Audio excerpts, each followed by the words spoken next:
Oke, jadi gue pengen ngelakuin sebuah reflection untuk tahun 2024. Dan biasanya gue setiap tahun sih emang selalu bikin gini ya. Cuman biasanya gue nulisnya itu di catatan atau bikin Instagram post. Tapi I thought since 2024 ini lumayan besar tahunnya dan banyak kejadiannya, gue pengen bikin long form video. Nah, tapi disclaimer dulu, ini gue bener-bener langsung rekam aja, jadi gak terlalu prepare. Maybe nanti gue bakal ramble, nanti bakal gimana, gak tahu. Jadi feel free to tune out, you know. Ini juga gue mainly mau rekam ini supaya gue bisa lihat kembali. Jadi mungkin ini lebih ke gue dibanding ke audience centric. Jadi mungkin nanti akan nge-switch antara bahasa Indonesia, bahasa Inggris. Disclaimer aja, kalau kalian gak suka silahkan skip this one out, totally fine. And kebetulan juga kalau misalnya ini akhirnya gue putusin untuk post, bakal jadi video YouTube pertama gue. Gue sebenarnya udah pengen mulai channel YouTube lama sih, cuman kenapa ya, karena gue ngerasa gue udah berkarya bertahun-tahun gitu ya di dunia digital, dengan berbagai macam karya, dan tapi gue belum punya satu platform dimana bisa produce video-video yang emang punya gue gitu. Jadi emang pengen aktivasi si video YouTube ini, channel YouTube ini. I guess mungkin mulai dari sini, tapi gue nggak tahu nanti kalau misalnya gue putusin untuk post ya. But mungkin ini juga bisa kenalan ke kalian gitu, karena ya di video ini gue nggak akan terlalu edit, sebisa mungkin nggak diedit sih supaya lebih gampang. Jadi minimal edit, lebih pengen ya ngobrol aja, refleksi dan sebagainya sih gitu. I guess 2024 ini adalah tahun yang kalau bisa dibilang ngasih gue banyak banget clarity, dan itu sesuatu yang for the longest time gue ngerasa gue nggak punya gitu. Jadi udah lama banget, mungkin udah semenjak gue lulus gitu ya, atau not even that, kayak dari SMP SMA juga I have always been the type of person yang selalu ngerasa to a certain extent lost. Gue tuh suka nulis. Jadi fun fact tentang gue semenjak SMP gitu ya, suka nulis jurnal atau diary entry gitu. Dan kadang suka gue baca ulang, dan itu terus gitu sampai SMA, sampai kuliah, dan bahkan sampai pas lulus gitu kerja, mulai project-project waktu itu pas masih kerja di Jakarta Smart City, terus habis itu nyoba berbagai macam project yang gagal, pas publish Lalita sebagainya, itu gue nulis gitu. Dan kadang gue look back dan selalu tanpa fail, dari SD udah gue tulis, cuman yang SD hilang. Anyway, gue suka baca ulang journal entry gue, dan selalu without fail temanya tuh ada gitu, yaitu gue ngerasa lost. Gue nggak tahu hidup gue ini mau dibawa kemana, gue nggak tahu apakah langkah yang gue ambil ini benar, gue nggak tahu nih jati diri gue, value gue, banyak tidak taunya, especially after graduating uni. Itu bener-bener ngerasa lost banget. Nah tapi I think finally this year, tahun 2024 ini, gue bisa bilang gue akhirnya punya clarity. Dan ini sebenarnya apa ya, kayak bukannya berarti semuanya udah terjawab gitu, atau bukannya berarti gue udah punya semua jawabannya, atau udah gak ada kegalauan lagi, atau udah gak ada feeling lost itu. Cause I think di kehidupan kita akan selalu, selama kita grow, selama kita berubah, selama dunia ini berubah, kita akan terus ada perasaan itu gitu ya. Cuman gue akhirnya udah nge-solidify value-value, framework yang nge-guide hidup gue, yang beneran resonate dan stay true to myself gitu. I guess what I'm trying to say is, kita kan terlahir di dunia ini di sebuah badan, karakter, personality, pemikiran, persona yang given gitu ya. Kita terlahir sebagai diri kita, tapi selama kita grow up, kita harus kenalan sama diri kita gitu. Karena sebenarnya ya, mengenal diri, apa sih sebenarnya yang kita suka, apa yang kita nggak suka, kita tuh jago apa yang nge-trigger kita, apa yang bikin kita benar-benar bahagia, itu tuh harus dicari tahu gitu. Kita nggak langsung terlahir dengan pengetahuan itu. Jadi kita terlahir sebagai diri kita, tapi kita nggak langsung terlahir dengan pengetahuan soal diri kita gitu. At least itu yang gue rasain. Jadi ada proses pengenalan diri, dan itu penting banget gitu ya, supaya kita bisa tahu juga gitu, kalau misalnya kita nggak tahu tentang diri kita, gimana kita bisa susun strategi untuk mengejar ABCD, atau tahu ABCD itu akan bikin kita bahagia dan sebagainya gitu. Nah, tapi di tahun ini gue ngerasa akhirnya gue mulai paham dan mulai petain gitu ya, apa sih value framework yang cocok untuk diri gue gitu. Jadi ya ini mungkin comes with age, maybe gue makin tua aja tapi kayak yes, as more year progress, more experience, dan semakin banyak refleksi gitu ya, dan pasti kita akan gain more insight tentang diri kita suka apa, nggak suka apa, patternnya, red buttonnya, desire-nya, what makes us really happy. Terus habis itu semakin gue juga belajar, baca buku, denger lecture, ngobrol sama orang, pelajari konsep-konsep baru di dunia ini, gue lebih banyak menemukan kosakata, konsep-konsep, kalimat-kalimat untuk ngedeskripsiin apa yang gue rasain, untuk ngedeskripsiin apa yang terjadi di dunia, yang gue pikirin dan sebagainya, nambah vocabulary. Jadi mungkin selama ini gue dari SMP, dari SD udah ngerasain ini, tapi baru sekarang ini nemu vocab ya untuk bisa diartikulasiin, dan setelah gue artikulasiin barulah itu membantu gue untuk semakin memahami gitu. Dan ini semua karena sudah lebih paham dan sudah punya vocabulary untuk artikulasiin, yaitu kasih clarity, in my opinion, of what's going on in the world and of what's going on in yourself.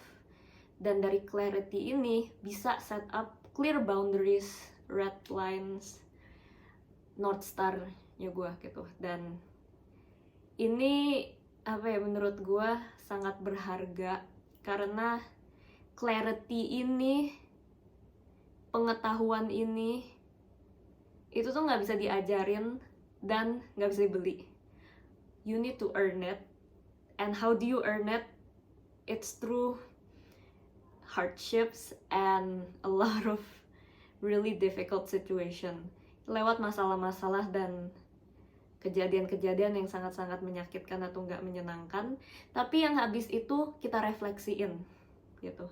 Ini juga another thing yang gue pelajarin ya, bahwa orang kan suka bilang bahwa hardship builds character and character builds wisdom gitu, or maybe at least garis besarnya kayak gitu lah ya.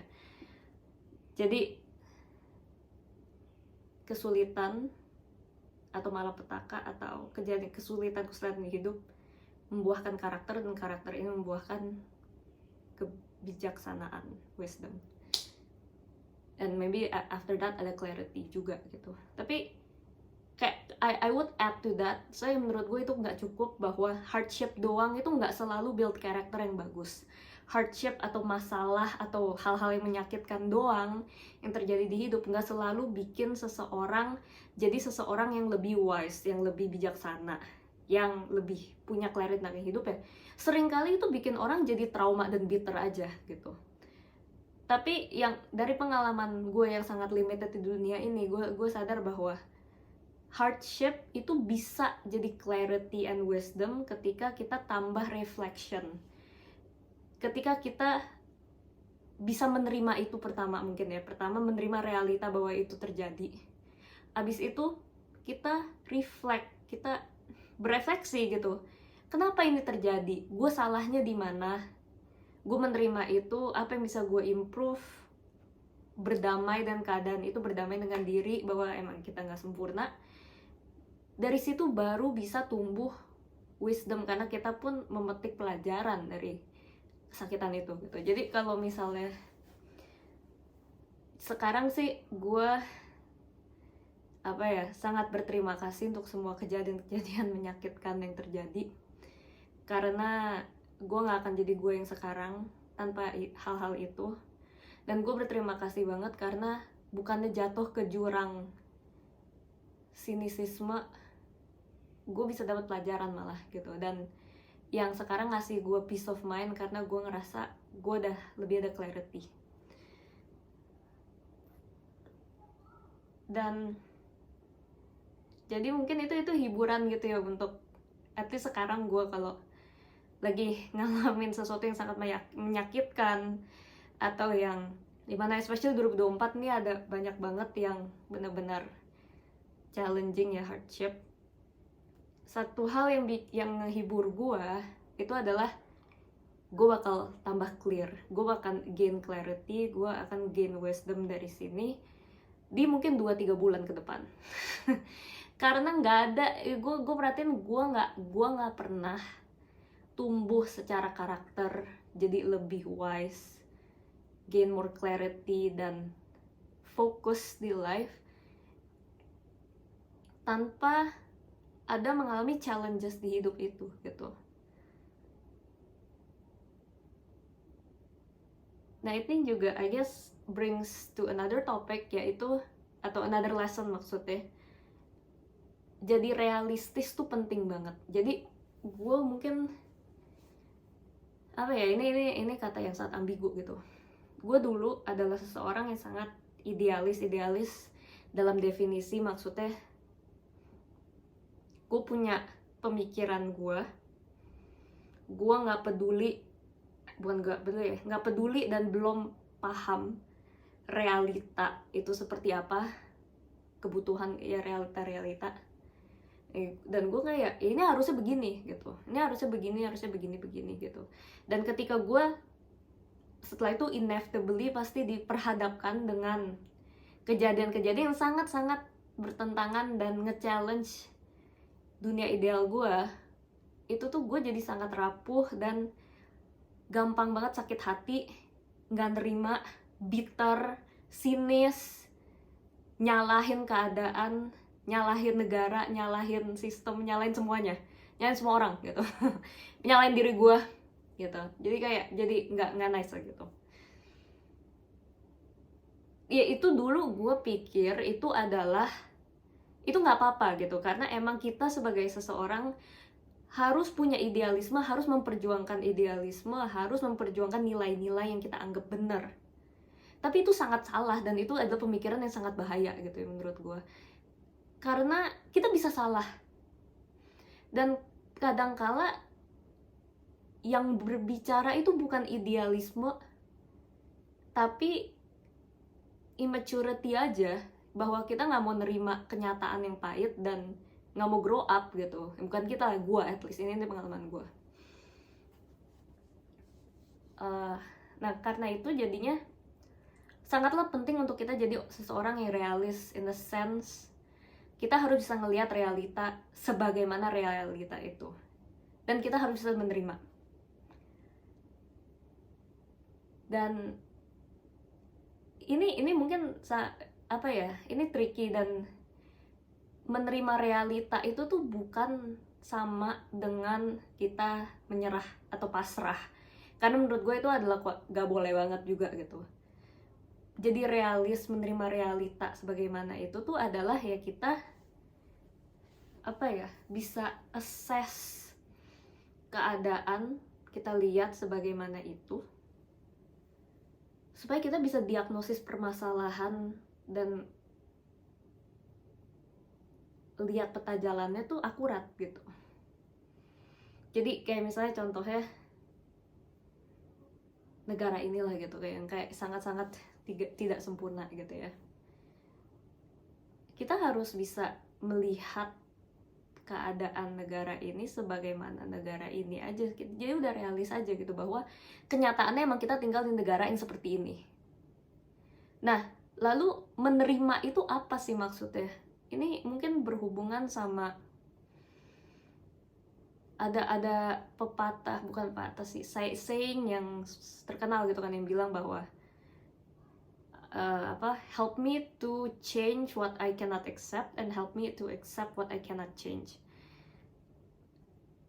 Ini sebuah doa gitu ya, bantulah saya untuk untuk mengubah apa yang tidak bisa saya terima dan menerima apa yang tidak bisa saya ubah. Gue setuju setengah dari situ, tapi ini menurut gue lagi-lagi nggak lengkap gitu ya, bahwa menurut gue benar bahwa kita harus berdoa untuk kemampuan untuk mengubah hal yang tidak bisa kita terima. Tapi ini ada juga caveatnya ya, tapi ini oke lah gitu.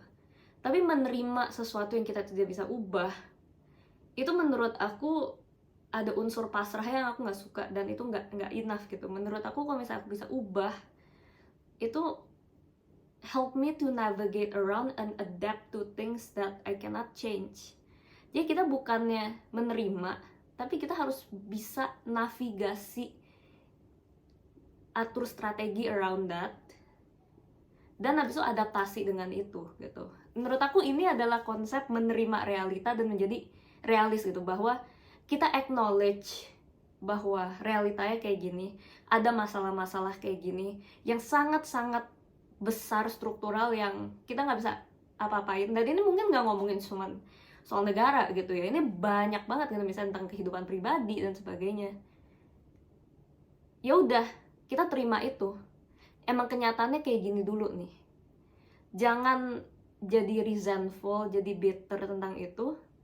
Tapi habis itu kita atur strategi supaya kita bisa navigate around that, dan bagaimana kita bisa adaptasi supaya kita bisa survive melampaui itu.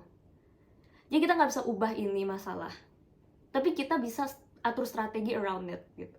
Dan ini menurut gue tuh sangat-sangat ini yang salah satu clarity yang gue dapetin di tahun 2024 ini gitu, yang ngebantu gue supaya ya lebih realis aja sih. Jadi nggak jatuh ke jurang pesimisme, nggak jatuh ke optimisme yang ngawang-ngawang juga. Bahwa kita lihat realita, kita lihat apa yang kita bisa ubah, yang nggak bisa kita ubah, kita atur strategi, kita adaptasi. That's how life is. Kita harus survive gitu, nggak bisa ngerengek doang atau nunggu sebuah keajaiban terjadi gitu ya. Dan ini juga gue selalu ingat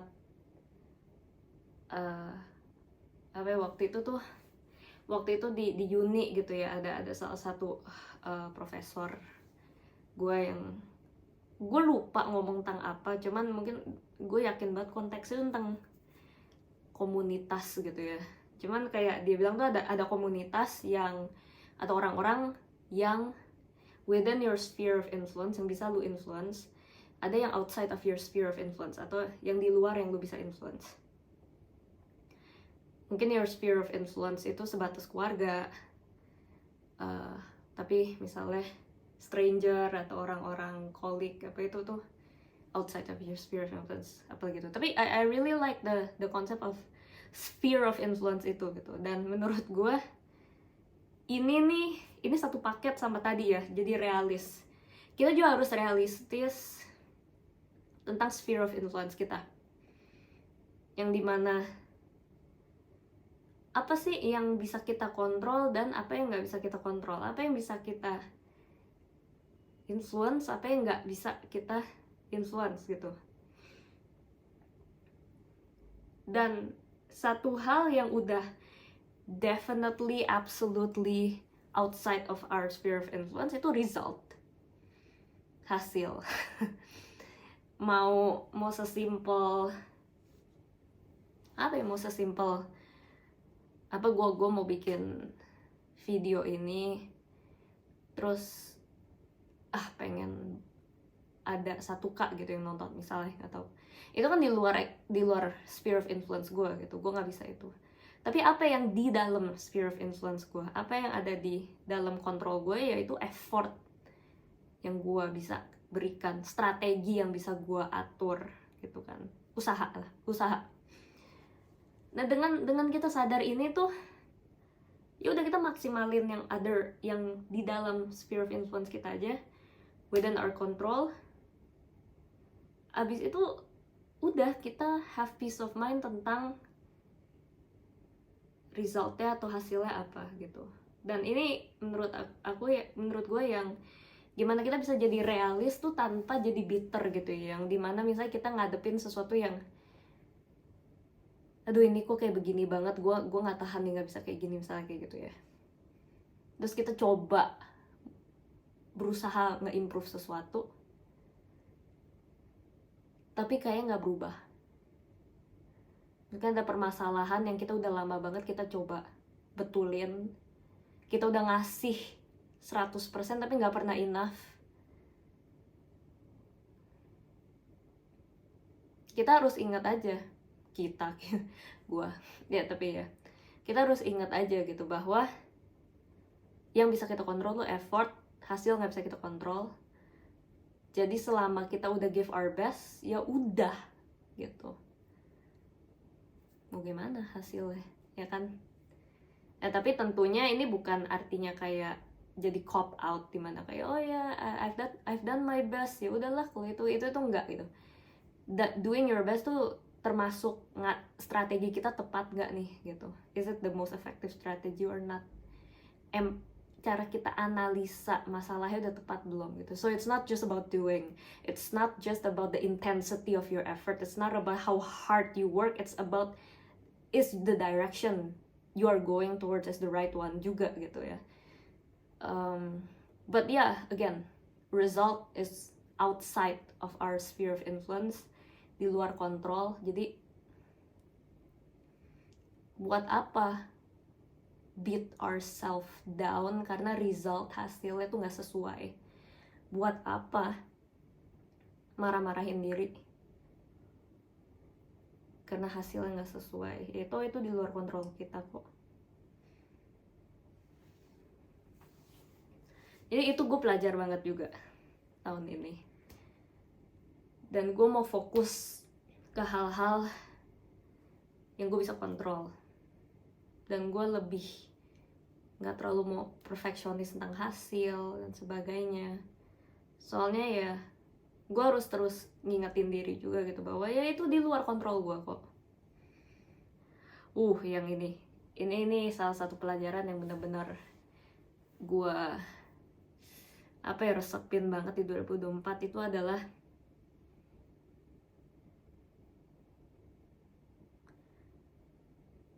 pentingnya itu adalah kita tidak bisa menjustifikasi perilaku kita karena niat kita baik. Orang-orang tidak ada yang ngerasain niat kita, mereka ngerasain aksi kita, apa yang kita perbuat. Gue yakin banget mayoritas, hampir semua orang yang ngelakuin kejahatan itu bukan orang jahat. Mereka nggak sengaja aja melakukan sebuah aksi yang konsekuensinya jahat kategorinya untuk orang yang tertimpa itu. Banyak kok yang kayak orang tua yang niatnya baik gitu, tapi akhirnya bikin anaknya sengsara. Atau pembuat kebijakan publik niatnya baik, tapi hasilnya bikin banyaknya orang sengsara. Atau sahabat, partner, dan sebagainya yang bilang niatnya baik kok gitu. Ya tapi baik versi diri mereka. Kita harus ingat bahwa good deeds atau perbuatan baik itu tidak bisa dinilai dari niat. tapi dinilai dari konsekuensi hasilnya. Karena orang nggak bisa ngerasain niat kita, mereka ngerasain hasil gitu. Jadi untuk gua di tahun 2024 ini, gua sangat-sangat gua belajar. Gua nggak mau mengasosiasikan diri gua terlalu dekat kepada orang-orang yang suka bersembunyi di balik niat. Untuk gua mereka serem. Orang-orang yang mereka mau ngelakuin apa aja, tapi ketika itu merugikan banyak orang atau merugikan gua misalnya, terus mereka berlindung di balik niat gua baik gitu. Itu serem sih untuk gua, karena ya gimana, nggak bisa. Niatnya baik itu sangat subjektif untuk diri kalian gitu. Kita ketika mau melakukan hal yang baik, kita harus melakukan hal yang bukan dinilai baik secara niat kita, tapi baik konsekuensi untuk orang itu gitu kan. Dan untuk seseorang yang denial dan tidak bisa admit, itu tuh serem untuk gue. Jadi itu red flag banget yang gue akan hindari. Karena gini, menurut gue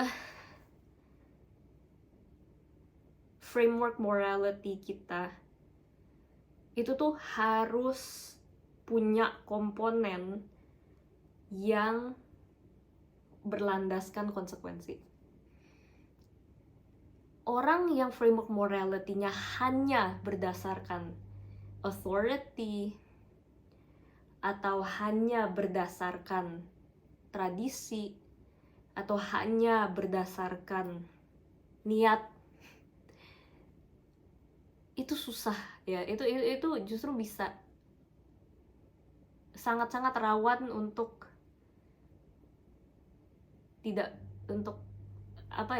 aksinya tuh malah bukannya sesuai sama yang dia mau gitu, bisa dangerous.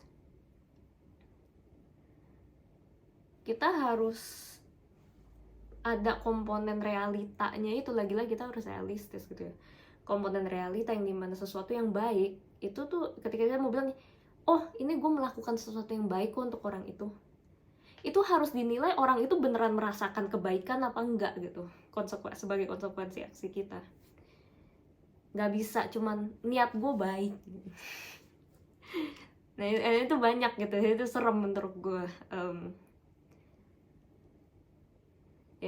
So morality detached from reality of consequences and accurate empathy is very dangerous. Dan soal emotional response atau reaction towards moral issue gitu ya, kayak kita kan kalau soal isu-isu yang moral kan kita punya kayak emotional reaction gitu ya. Emotional reaction kita juga sebenarnya harus di-train supaya dia tuh berlandaskan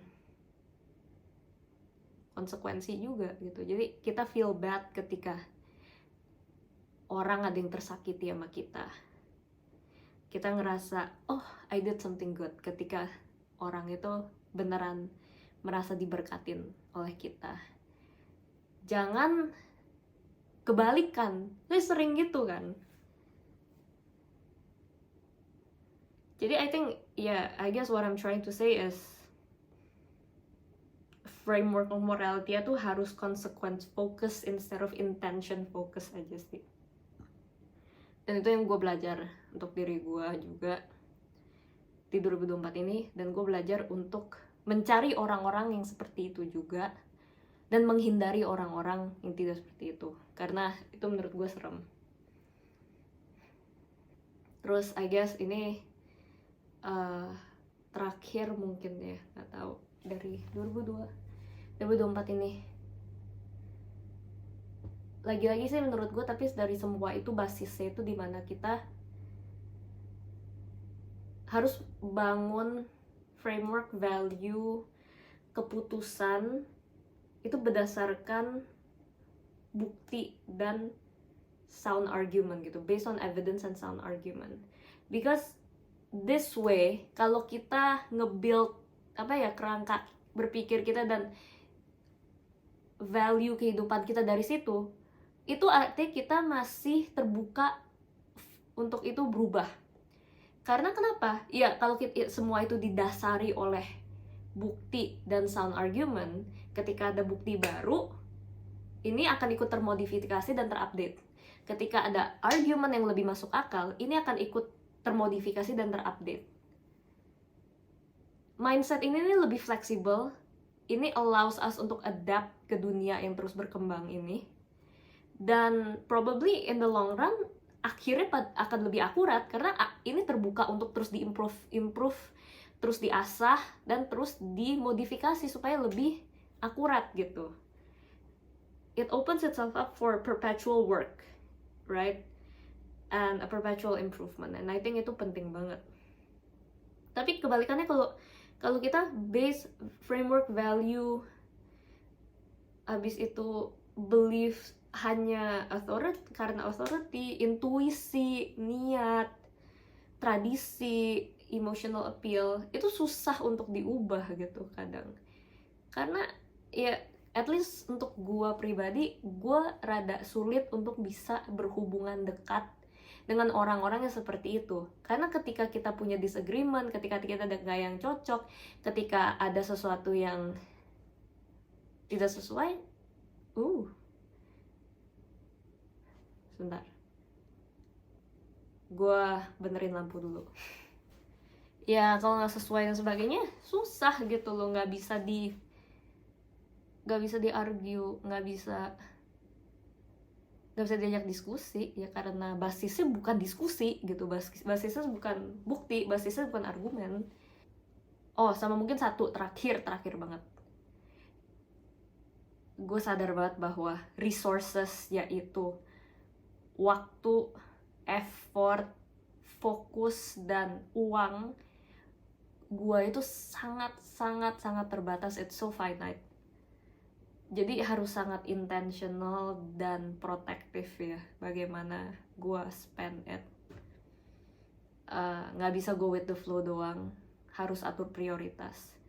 Karena kalau go with the flow doang tuh hal-hal yang there'll be things and people that screams the loudest will take up your resources and will waste it.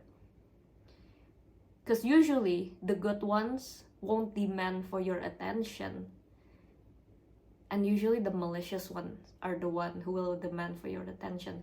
And if you just go with the flow, you will allow the loudest voice to win, and the loudest voice that wins are not usually the most productive. And so salah satu resource, bukan salah satu, dua kali ya, dua resources yang paling penting tuh fokus dan waktu sih. Jangan pernah kasih fokus dan waktu kita ke hal-hal yang gak deserve it.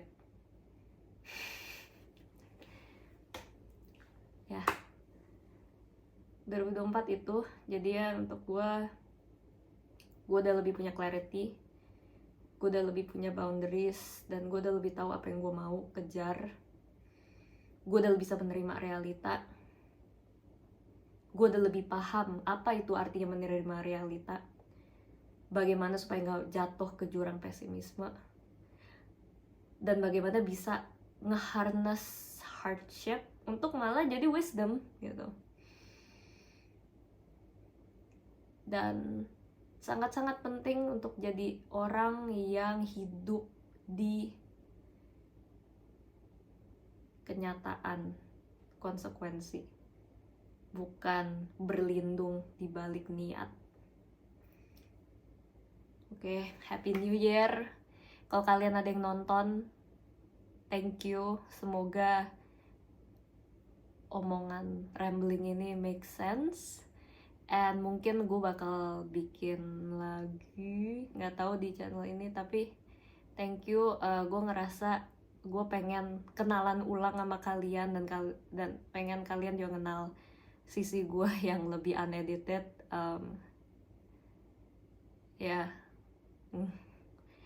Thanks for listening, and semoga mungkin bisa bermanfaat, atau mungkin ada yang ngerasa yang sama, atau mikir yang sama, atau bingung. Gak apa-apa banget sih, ini juga personal gue, belum tentu work untuk kalian gitu, jangan plek-plekan diikutin juga.